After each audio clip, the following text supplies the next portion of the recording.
Hey everybody, it's Safi and Marco Dish Out on Movies, the only movie review show on YouTube to review movies in terms of food. And it's just Marco here once again, and I am here to review a movie that I was going to see a couple of weeks ago, and I'm very glad that I finally decided to watch this. I was really looking forward to this movie, and that movie is called Weapons. This is a new original horror movie, and it has such a great cast. I mean, you got Pedro Pascal. Oh wait, no, you don't. He was gonna be in this movie, and thankfully I think he dropped out or something, and thank God, thank God. You got Josh Brolin, you got Ruth from Ozark. She's hot. And you got Aiden Ehrenreich. I don't know that guy's name. Alden Ehrenreich. Aiden on Engelreich. I don't know that guy's name really well. The Han Solo prequel guy.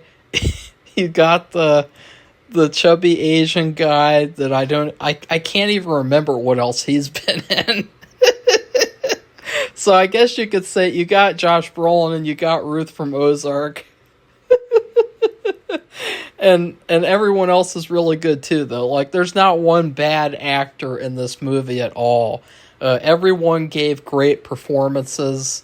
And so, yeah, this movie was really surprising to me because I did not like Barbarian. Barbarian was a piece of shit. The first half was pretty good. And then there was a cool twist, and I was really excited about the twist because it felt like, ooh, this is kind of cool. Like, I wonder what happens next. But then what happens next was just terrible. I mean, the whole second half of that movie was terrible. So this movie is similar in that it's basically taking everyone's favorite part of Barbarian, that twist part, and that happens over and over again in this movie, to where, you have the one story about the one character that is still about, like, the whole town, and then they do another character, and another one, and another one, and another one. And so you see the same story from different perspectives, and the story continues through these different characters.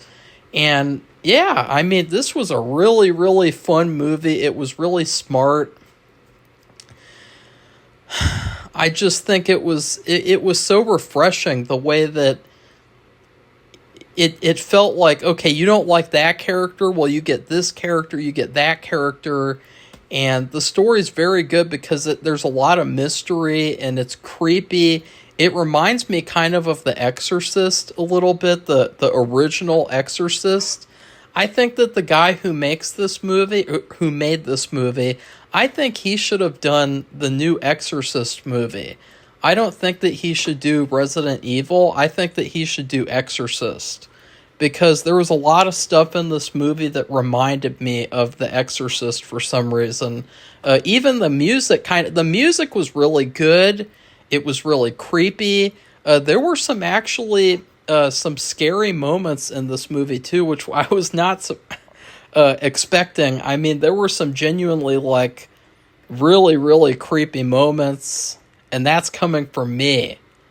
So that just shows how good this movie was. And in fact, there was like a moment or two that I actually put the same moments in my movies, like the same scares, the same types of scares. And I was like, oh, see, this guy knew how to do it, and he did a great job of that as well.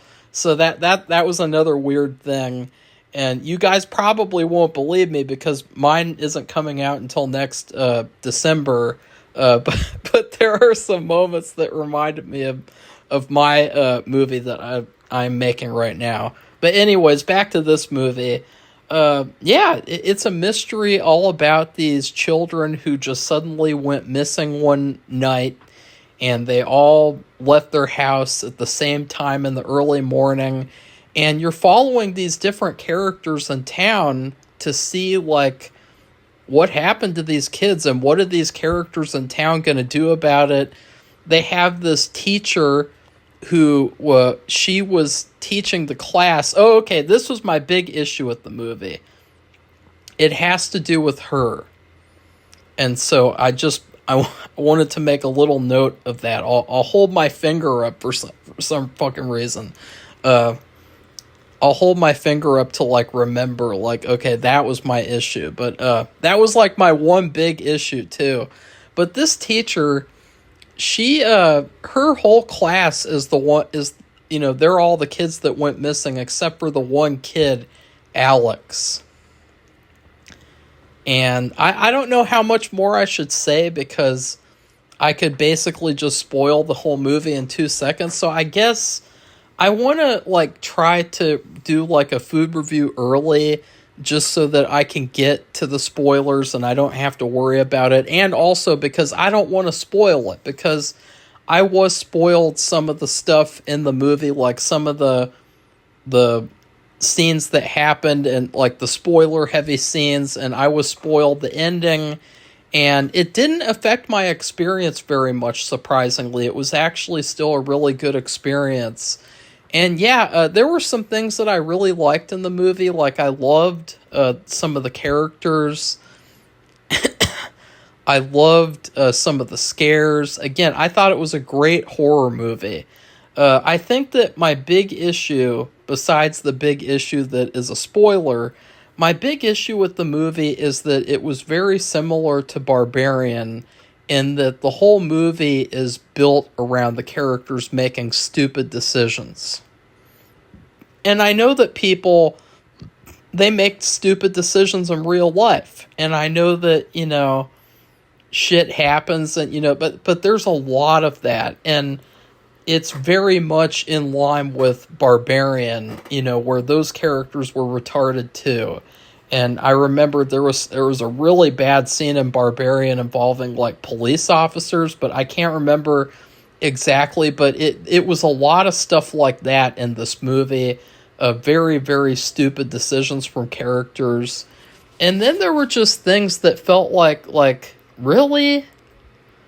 Like, there were a lot of, like, little holes in the story, but overall, this was a great horror movie.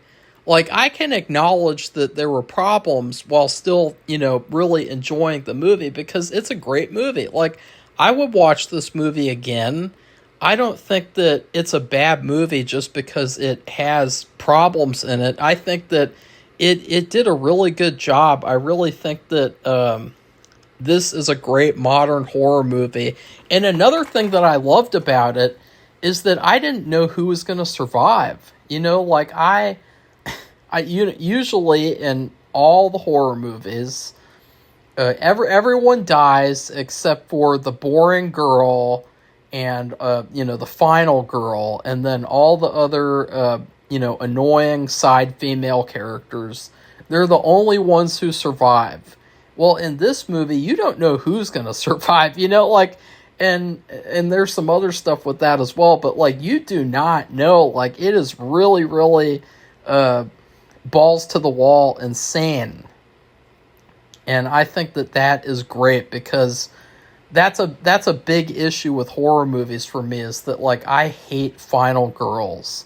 I hate going into a horror movie and I know, like, oh, well, I guess that girl's going to survive because she's the boring one, so she's got to be the final girl. I guess she's going to be the main survivor. She's going to defeat the bad guy. I think that's stupid. I prefer it when movies are a lot more interesting and unpredictable. And this movie, it was the definition of unpredictable.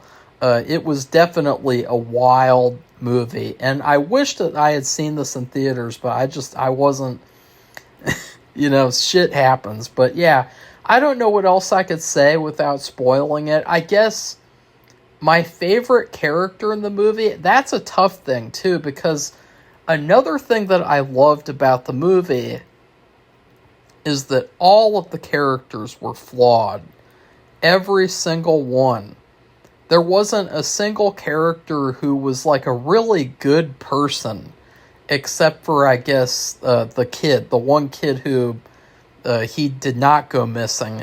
He is Alex. He is probably the only like fully good person in the movie, but everyone else in the movie is bad in some way. They have some sort of a character flaw.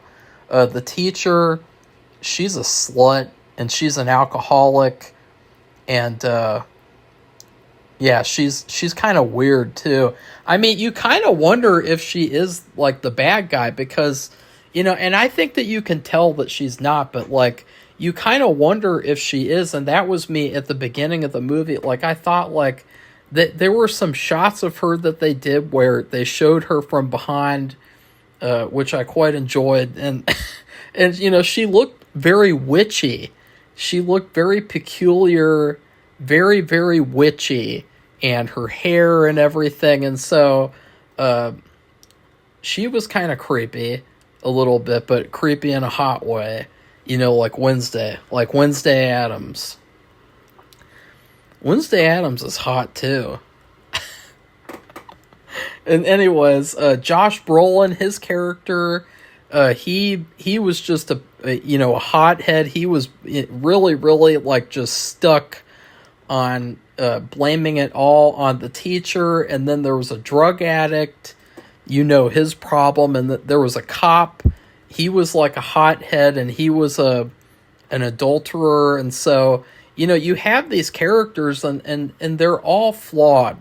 And I really like that, because there's a lot of movies nowadays where they won't allow characters to have flaws. They won't allow characters to be interesting and to be human. Because to be human is to have flaws. That's why cancel culture is such an evil thing. Is because it's like, okay, well, you're ruining someone's life over like one thing, or maybe multiple things, but what if they never happen? Or what if they did happen? Like, no one is allowed to make mistakes anymore. Like, you see it in Britain, you see in the UK, people get arrested and put in prison for, liking a tweet or liking a Facebook post that the police deem racist or hateful or whatever bullshit they have over there.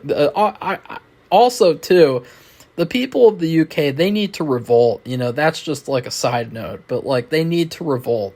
It's about time. But, like, you know, people aren't allowed to make mistakes anymore. They're not allowed to trip and fall. Everything has to be perfect. Everyone has to be perfect, except for the people in charge. They can do whatever they want. You know, the people in the government, you know, they can make as many mistakes as they want. You know, and that would probably be a good political rant. But this is not a political video. But the point is that, like, I love it when characters have flaws. Because, that's a big problem with, like, let's just say Alien Earth, which is a show that just ended, thank God. I feel like I'm suffering watching that show. I feel like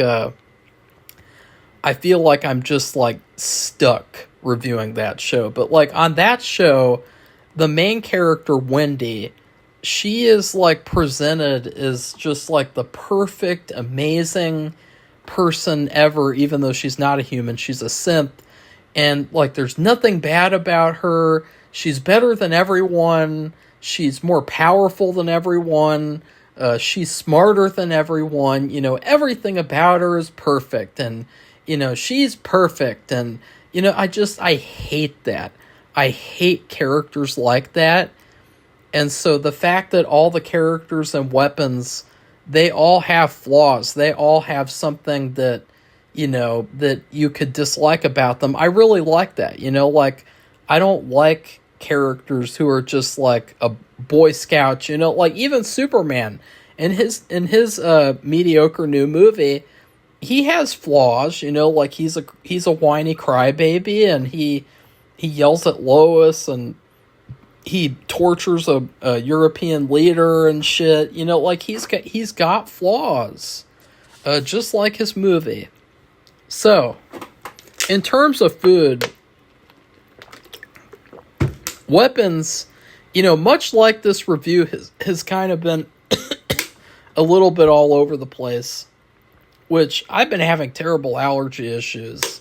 I guess I have what's called allergic laryngitis, and so it kind of feels like I have laryngitis again, but I don't. And so it's been a big, like screwy type of day today. And to top all the screwy things off today, I decided to have two different kinds of pizza.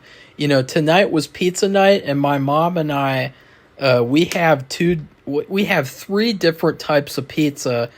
And I thought, wouldn't it be fun if we had two? If we had two of the three, they're completely different pizza places, and wouldn't that be fun? And so that's kind of like what this movie was like. It was like trying different things. It was like having different kinds of pizza from different pizza places, and kind of just having it like a taste test. Like this movie is a taste test type of a movie. It feels like the definition of like you're trying all these different stories, these different characters. Like every time the perspective switches, it's like, what if the whole movie was from the perspective of this character or that character? And so, yeah, really cool. Now for the flaw. The one big flaw. So this whole movie is about this weird, crazy bitch named Aunt Gladys. And she's a great villain. She is creepy as hell. I bet that Safi could maybe dress up as her for Halloween, but she probably wouldn't want to, But I bet she could pull it off for sure, because she would love like the wardrobe and everything. I can't wait for her to see this movie. But Aunt Gladys, she is a witch. And she moves into this kid's house because she's sick. And her family, the parents, they agree that she can stay and they're going to, quote unquote, help her. And then Aunt Gladys, like, hypnotizes the parents and turns them into zombies. And one of the shitty things about the movie is that even at the end of the movie, after the spell is broken, the parents are still zombies. And that's just horrible. Because it's like, even though they didn't die, keep in mind, too, this kid, he had to take care of his parents and all these kids for over a month. And that was another issue I had with the movie, was that it really didn't feel like a month or more. Like it didn't feel like a lot of time had passed. It only felt like a week. And that's a big problem in movies, actually. Just movies in general, is that you don't feel like time passing. That's something that I had a problem with even in the original Dawn of the Dead. In that movie, I think it's supposed to be like months that they're inside the mall. And I couldn't tell that at all. Like I might be alone in that, but I could not tell that at all. And so I watched the extended edition too, which is like 4 hours, 3 to 4 hours, fucking Dawn of the Dead shit. It's a long movie. It had a couple of really slow parts too, the extended edition. But back to I'm trying to remember where I left off. This review really is all over the place.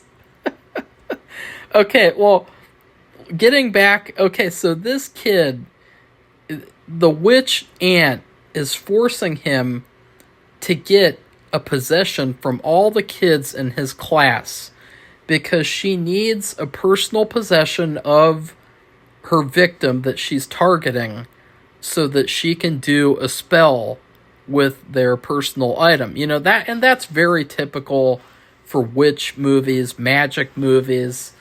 And so he goes into his classroom during recess with Ruth from Ozark. She walks in near the end, and he rips off all of the name tags on all of the kids' lunch boxes. And then she sees him, and she's like, Alex, what are you doing over there? That's kind of how she sounded in the movie. She was like, Alex, I want to talk to you. And then Alex is just like, ooh, I'm not doing anything. Ooh. And you can tell he's up to something. But the big problem here, there's two big problems. Number one, how in the hell does this teacher, not see all of the name tags missing on the cubbies of these kids? These are her students. Like, they did establish that she was kind of a weirdo and that she's an alcoholic. I mean, practically every scene of the movie she's drinking, and it's really weird. She's this really small girl. She's really, really small. She's petite in a lot of ways. And, that alcohol's going right through her. But she's messed up. She's not a perfect, in all these, movies, you always have, a Mrs. Honey, like a Mrs. Honey where she's, really sweet and she's really nice and she's really perfect. And, oh, Mrs. Honey, she could never do anything wrong. And this teacher, she is nothing like that. She is a flawed human being. She does a lot of stupid things in the movie, too. Like, she's following this kid around and shit. And it's like, bitch, look at your fucking classroom. Look at your own classroom. All the cubbies of your students, all of the name tags have been ripped off. What's up with that? Those are personal name tags. That's insane. And she doesn't know that? The police don't know that? What's up with that, too? Do other classrooms... What if the other classrooms all had cubbies with the kids' names on them? Did they notice anything? I mean, that's a big flaw. I mean, just think about all of the kids' names. All of the name tags have been torn off. These are big ones, too.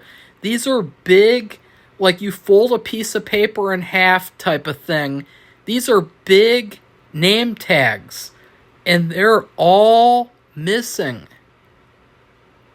How does the teacher not notice that? How does no one not notice that? That doesn't make sense.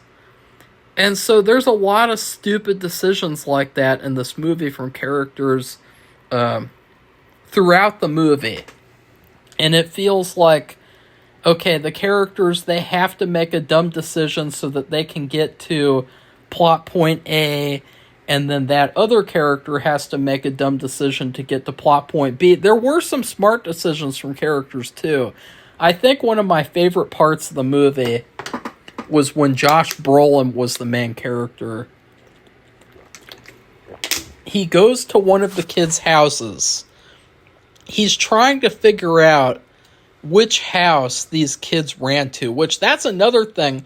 Why did the police not look at the footage and then do what he did in this movie to figure out where these kids went missing? Because he did it pretty easily. All he did, he got footage from two houses, his house and then another house. He drew two lines on the map and he drew a circle and he solved the mystery. I mean, are you serious? Are you fucking serious, man? So he goes to this other kid's house and he talks to the mom, and she will not let him see the doorbell footage because she's a doorbell herself. And so he actually waits for her husband to come home. And her husband is Justin Long, and the husband lets him view the footage. And I thought that was so funny. That was such a clever little thing. That was a lot of fun. Yeah. So that was like one of my favorite parts of the movie. And again, that was smart.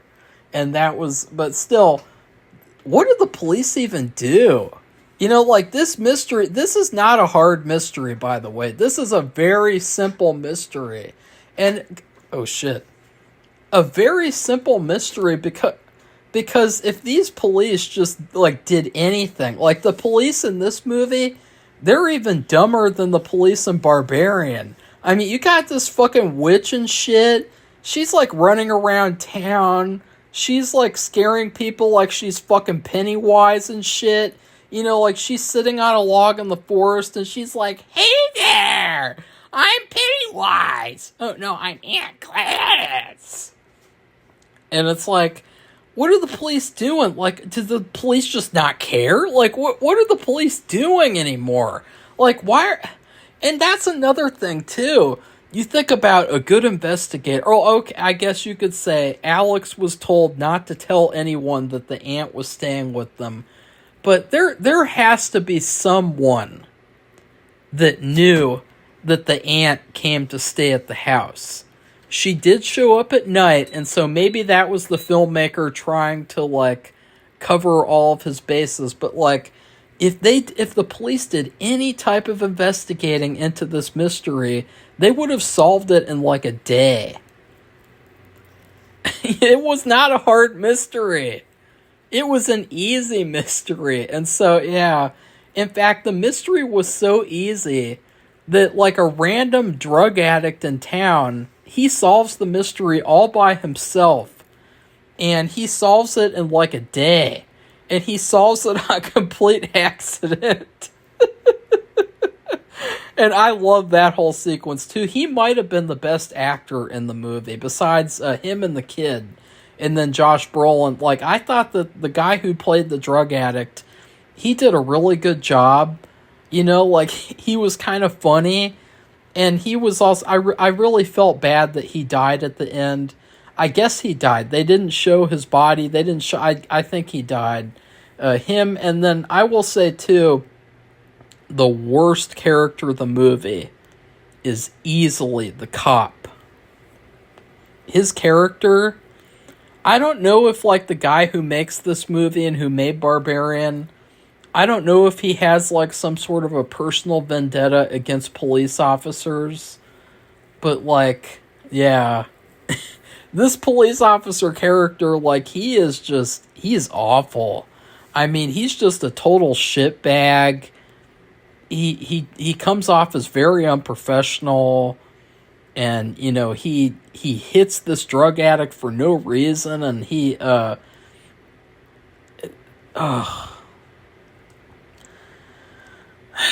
this cop, you know, he cheats on his wife. He's really, really not likable at all. And he probably has the shortest segment of the whole movie. And honestly, he deserves it because he is so unlikable. There's very few things about him that you could like. I mean, he is like, he looks cool. Like, they styled him apparently after the cop from Magnolia, which the cop from Magnolia was actually a really likable character. In fact, I think that it would have been really funny and really cool. I don't think that they could have done it, but it would have been kind of interesting if they had that character be in this movie. And they could have done all the stuff that they did. They could have had his wife be the wife from Magnolia. And they could have had him, you know, go through the same arc. And Ruth's character, the teacher, she was a slut anyway. So, you know, I could see her banging him, which she does in the movie. So I think that would have been funny. But anyways, he is the worst character for sure. You know, I really didn't like him at all. And that's just because he never really did anything in the movie that was actually like a good thing, except for checking Alex's house near the end of the movie.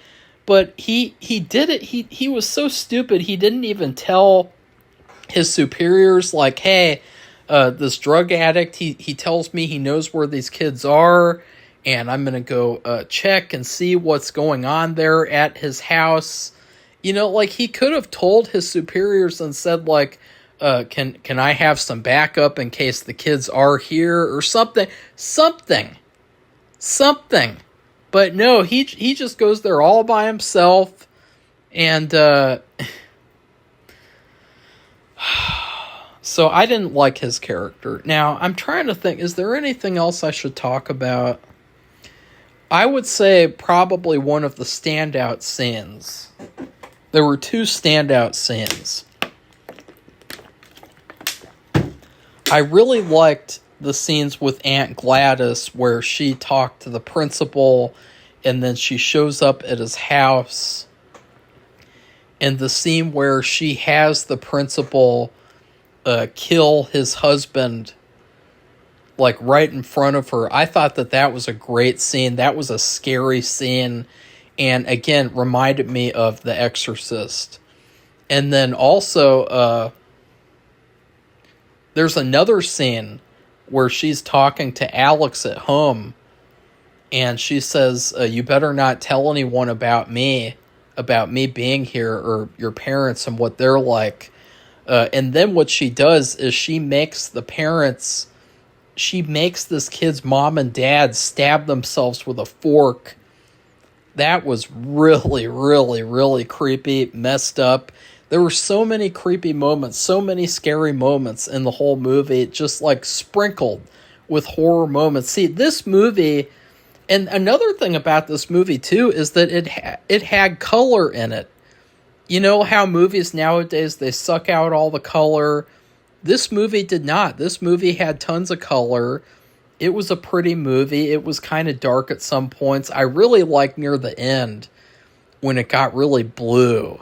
You know, like I think it was like at nighttime, you know, like near the end of the movie, when the two main characters, they're going to Alex's house to see what's going on.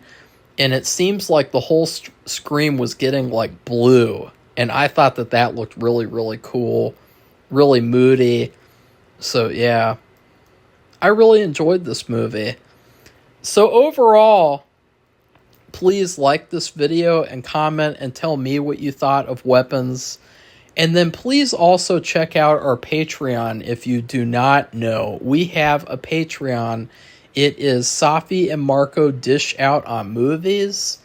And we are going to have a ton of bonus content, movie reviews, TV reviews, rankings, and I will have a lot of filmmaking behind the scenes videos, tons and tons of stuff that you will never see on YouTube, exclusive content, exclusive, all sorts of cool stuff. And then please subscribe to our channel if you'd like to see more honest movie and TV, video game, and book reviews. Goodbye, everybody. See you soon.